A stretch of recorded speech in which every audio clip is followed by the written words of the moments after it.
So I've got right here the Samsung Galaxy Z Fold 7 as well as the Samsung Galaxy Z Fold 6.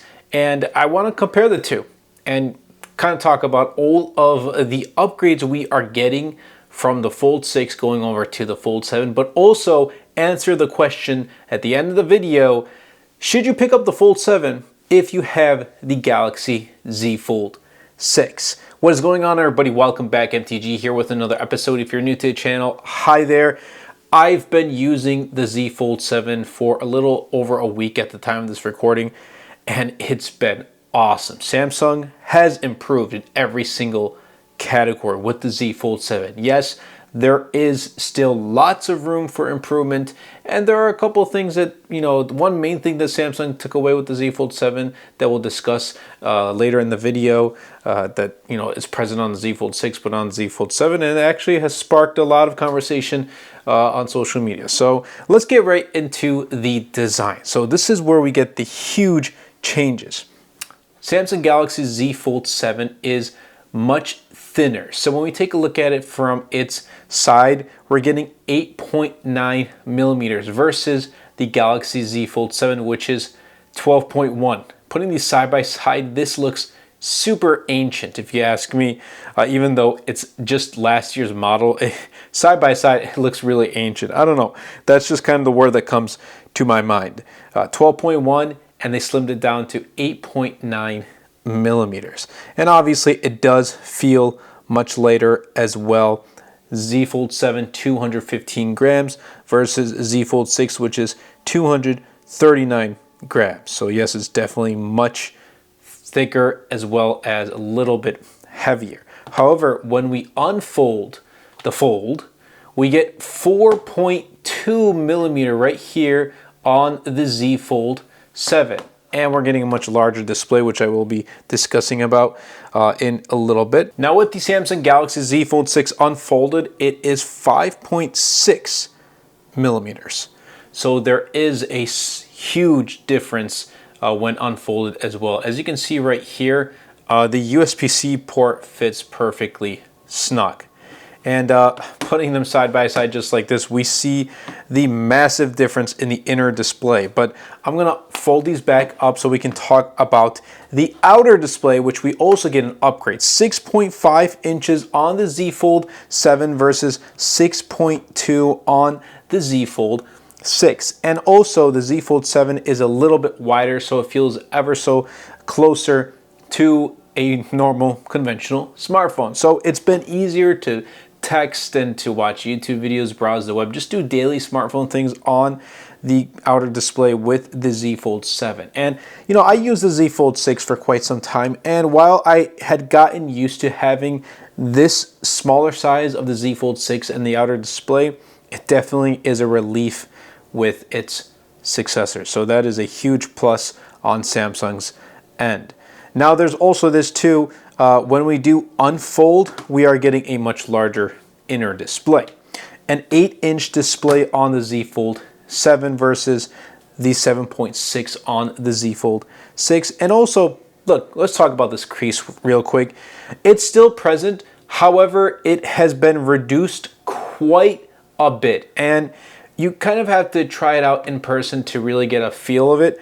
But when I run my finger across, I can definitely feel more of the indentation with the Z Fold 6 when comparing it to its successor. And if there's another thing you may have noticed, we have a camera right here, a selfie inner front-facing camera, whereas right here, we don't have anything. Well, we do, but we can't see it. It's the UDC, the under-display camera. And I'm personally happy that Samsung brought just a regular camera cutout because rather than getting potato quality results with the UDC, I'd rather have a regular camera right here. Now, how often do I use it? That's a different story. But in the case that I need it, I want to have some pretty decent quality. And this has also been some people really like it, some people really don't like it. So it's a preference thing. You really like having just, no cutout right here, or you don't really mind having it there. So that's kind of up to you. Now, 120 hertz, both inner and outer displays for both phones. So that is also a huge plus.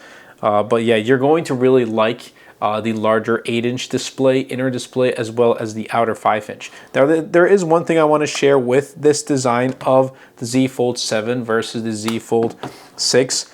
Z Fold 6, you know, it does rock. Okay, which is fine, but Z Fold 7 is crazy. Like, this is all over the place. Like, it's not as bad as, you know, the Z Fold 6 is not as bad. This is just like rocks way too much. You definitely do need a case if, you know, you're going to consistently wanting to use it face down on a desk or a table like this. It's just really annoying. It wobbles way too much. But overall, Samsung really did kind of, you know, improve in the design in every single aspect, both with displays and the actual build of it. And obviously, you know, we got some new colorways, blue shadow, and then I think it was just called blue with, or navy with the Z Fold 6. This was my favorite color of last year, so I went with that. And then again, you know, I got this from Samsung. Huge shout out to Samsung for sending, you know, for loaning this to me, but also inviting me to Samsung Galaxy Unpacked. And that's all thanks to you guys as well for watching and supporting the channel and watching all these videos. It truly does mean a lot. And Samsung also did improve the hinge, and they called the Armor Flex hinge design. As you can see, it's got new materials, and I was able to see it at Galaxy Unpacked and how they engineered the technology through the Armor Flex hinge design, as well as the displays, and it's actually quite unique. I would definitely recommend you guys taking a look and doing, you know, going into like researching and kind of seeing how it all works. Actually really cool how, you know, engineers are able to develop these small, powerful computing devices that we have in our pockets. So wrapping things up with design, Samsung has improved in every single way, and I am just really glad with this updated design. It's everything a lot of people were looking for. But when we head into the performance and the software, how has it been on both of them? Well, they're both great. They both are. Obviously, Z Fold 7 is going to come out on top in day-to-day, you know, performance and long-term as well, because it's got the newer chipset. It's, you know, gonna have 1 extra year software updates. Again, both are 7 years, but since this came out this year, it's gonna have 1 more year as well. But I wanna kind of get the big thing out of the room, and that's the omission of S Pen support with the Z Fold 7. And I was genuinely surprised when I started to see more and more conversations about this specific topic. I wasn't expecting it. And to be honest, I don't have an S Pen for my Z Fold 6. I never used it, and I never really kind of cared about using it. So, you know, the omission of not having it with the Z Fold 7, the S Pen support, doesn't really, you know, bother me too much. And it ultimately comes down to a preference thing. If you need an S Pen, you're not going to get the Z Fold 7. You're going to stick with the Z Fold 6 that you have, or if you don't have one and you need one, then you go pick it up used or kind of renewed, whatever the case may be. So that's kind of what I have to say about the S Pen. It's, you know, again, you really don't care that it's gone, or you really are upset that it's gone. Maybe Samsung might bring it back with the Z Fold 8. We don't know. It's obviously way too early to kind of talk about that. But the day-to-day performance on both of these have been great. And putting them side by side, like, I don't really notice the difference. One UI 8 on the Z Fold 6 with Android 16, and then One UI 7 right here with Android 15 on the Galaxy Z Fold 6. And obviously we will get One UI 8 with the Z Fold 7 within time. But we're getting the Snapdragon 8 Elite chipset right here, made for Galaxy on the Galaxy Z Fold 7, and it truly has been great. I'm back into Clash of Clans, and it's been truly, truly awesome. In fact, I can kind of open it right here. And with the Z Fold 7, you know, we are getting the Snapdragon 8 Gen 3, which is still a very, very powerful chipset, but obviously it's not going to be the Snapdragon 8 Elite. However, you know, with everyday I used this up until Android 16 came out for the Pixel 9 Pro XL. I switched back to Galaxy Z Fold 6 because I truly did like the One UI 7 update with the Z Fold 6. This was my main phone for quite some time, from the time this released up until the Z Fold 7. For majority of the year, I did use the Z Fold 7 as my main device, and I really did like it. I use it for a lot of things. I use it for personal reasons. I use it for my business, and I had no stutters, no issues, no hiccups, no bugs whatsoever. And in the past week-ish, a little bit more than a week with the Z Fold 7, again, I haven't noticed any problems, any bugs, any issues, nothing of that sort. Now, we're at a point where smartphones are so good, last year's flagship is still going to perform well. A 2-year-old, 3-year-old flagship is still going to perform really well, so we can hold on to our phones longer, which is why it makes sense that both of these have support for 7 years of software updates. Now, with the debut of the Z Fold 7, Samsung did talk a lot about Gemini features with like Gemini Live, on-device AI editing, multimodal assistant, all that great stuff. My favorite obviously has been generative edit, and it's essentially like Magic Eraser, and it's available through Samsung devices. And using iPhone's cleanup, Google's Magic Eraser, which at one point for me was the best, and Samsung's generative edit, Samsung comes out on top with the generative edit. And I'm sure that these AI features that Samsung continues to roll out will eventually roll out in every single one of their devices, and it's not going to be under a paywall, so that is a relief for many who did have questions. But the Gemini features, those may be under a paywall. That's up to Google.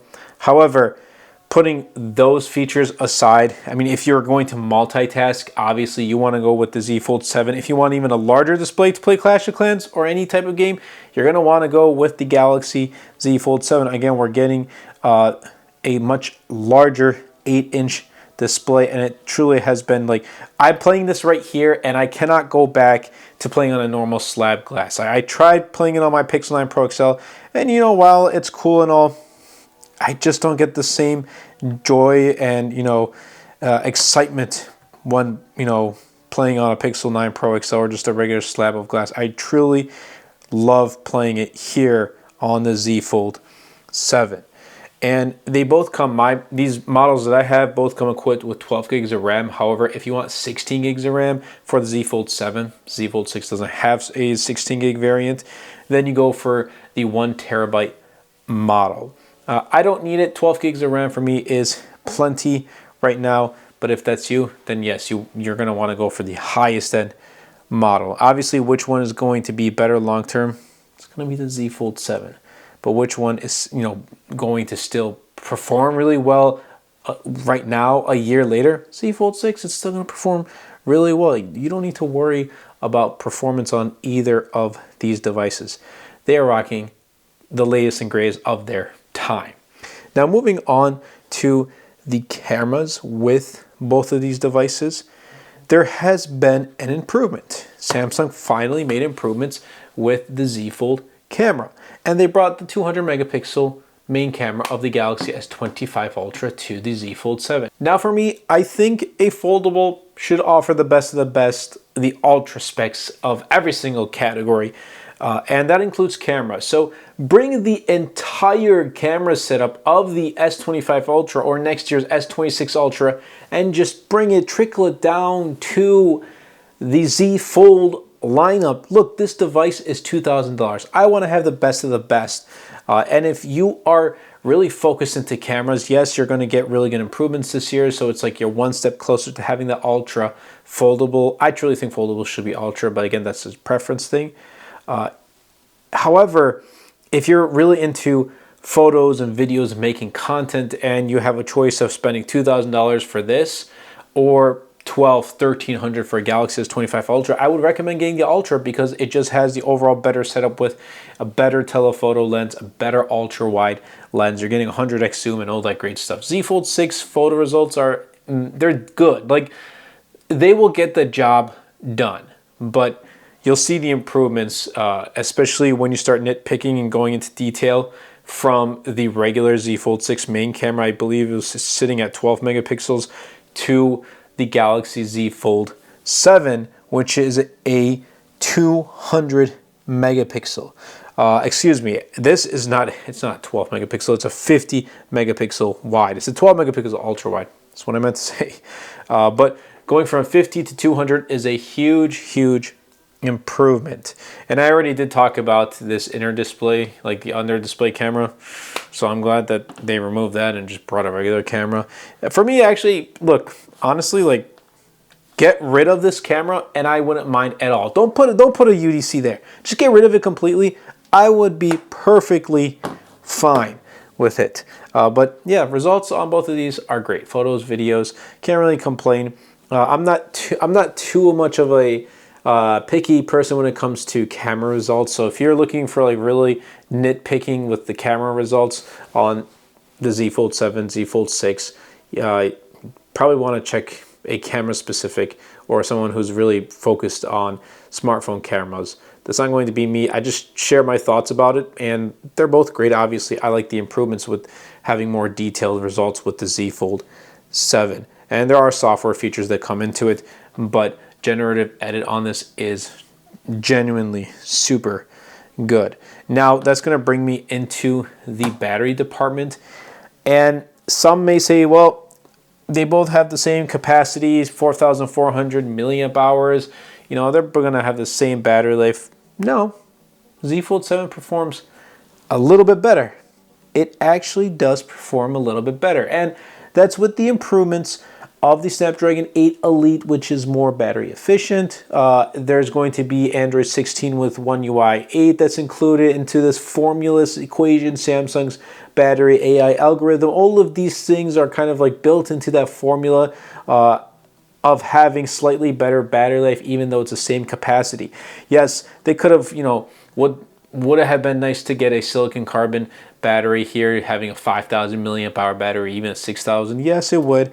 But I guess what I've, you know, heard through some, you know, Samsung reps is Samsung really wanted to focus on many departments, and they asked around, you know, their general consumers and their audience base, and many of them had better, you know, more priorities, like, you know, with the displays and with the camera and whatnot. I guess battery didn't really come out on top, so they didn't increase the battery capacity, but they still improved the actual battery life. Now, charging speeds, again, they're both 25 watts wired. They are slow, at least for my standards. And I say that because I have the privilege to use and, you know, test, review other devices that have faster charging.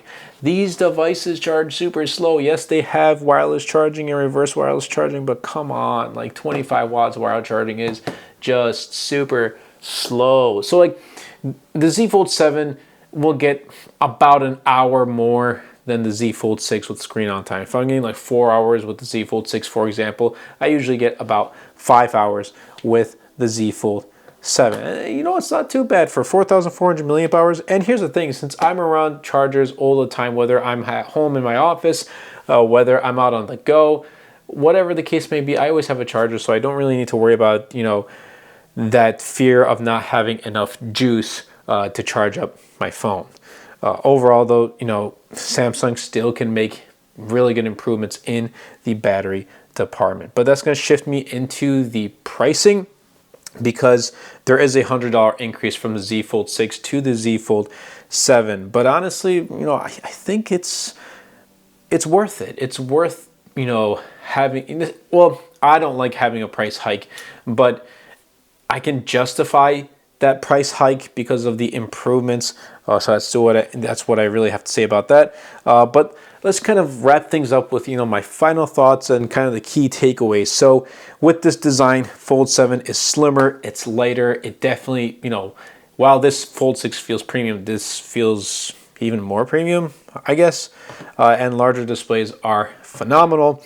And when we come to software and performance, it definitely, you know, it's got the later chipset, which is awesome, One UI 8, which is going to roll down to the Z Fold 7 within time, but it's nice to see it shipped with the Z Fold 6 or the Z Fold 7, so that's a huge plus. The cameras, we're getting the 200 megapixel camera, which is, again, really great if you want detailed results. It's a huge leap forward, and they still have many, many leaps forward to make it a true ultra. Again, I don't know if Samsung's gonna go that route, but we'll have to wait and see for the Z Fold 8. I'm already hearing like they're gonna do some sort of getting rid of the crease with Z Fold 8, things like that. So we're gonna have to wait and see until next year, but that's a whole year away. We don't need to talk about Z Fold 8 right now. The battery department, we get the same capacity and charging speeds, but Fold 7 offers a little bit better, marginally better video endurance and just regular screen on time. And then with the price, we get $100 price hike, going from $18.99 to $19.99. So it really does come down to whether you want to pay the extra $100 to get a Z Fold 7. Granted, with the Z Fold 7 being available, Z Fold 6 is going to drop significantly in price, and you're going to be able to find it on much better deals, whether it's used or brand new and being a year old, whatever the case may be, you're going to be able to find it at a much better price. But here's what I have to say for the question I had at the beginning of the video. If you have the Z Fold 6, should you upgrade to the Z Fold 7? Yes, but also no. And you as a user needs to know. You have to ask yourself, do I need the Z Fold 6? You have to kind of also ask, are these upgrades with the Z Fold 7 worth it? Can I justify the price hike, and can I justify paying more money to get a Z Fold 7, whether it be traded, just buy something new? That's what you have to ask yourself. If you ask me, is it worth jumping from Z Fold 6 to Fold 7 in just 1 year? No, I would say wait for Z Fold 8 at least and see if it's worth it. If not, continue to wait, because even though we did get really good improvements, I still think we're at a point where there is no need to upgrade every single year anymore. That's just how it is. We've hit that point where like each yearly upgrade has become like an S upgrade. If we get bi-yearly upgrades, I feel like it'd be more significant. But then what are those companies going to do in that year? They don't release a new phone. That's the thing they have to kind of worry about. But overall, again, if you really want to pick up the Z Fold 7, that's up to you. If I wasn't reviewing tech and I had the Z Fold 6, I wouldn't pick it up. I wouldn't be able to justify it. But I hope you guys did enjoy this video. If you did, definitely be sure to superman the like button, comment down below, and best of all, share this video, because it really does help out the channel out a lot. It will help push my content out to more people. I got right here 2 of my wallpaper packs. One's called Color Blast and one is called Marble Alchemy. I'll be leaving links in the description down below. It goes a really long way in helping out the channel. Thank you all so much for watching, for subscribing, for supporting. We're getting ever so close to 50,000 subscribers, which I just can't even fathom. I can't even believe that we're that far, but thank you all so much. And we're getting closer and closer to our 2025 goal of 60,000 subscribers by the end of the year. We still got quite some time, a little less than half a year, but I think we can do it. Thank you all so much again, and I'll catch you all in the next video. Lots of Z Fold 7 content is coming soon. Stay tuned. That's been it for me. MTG out.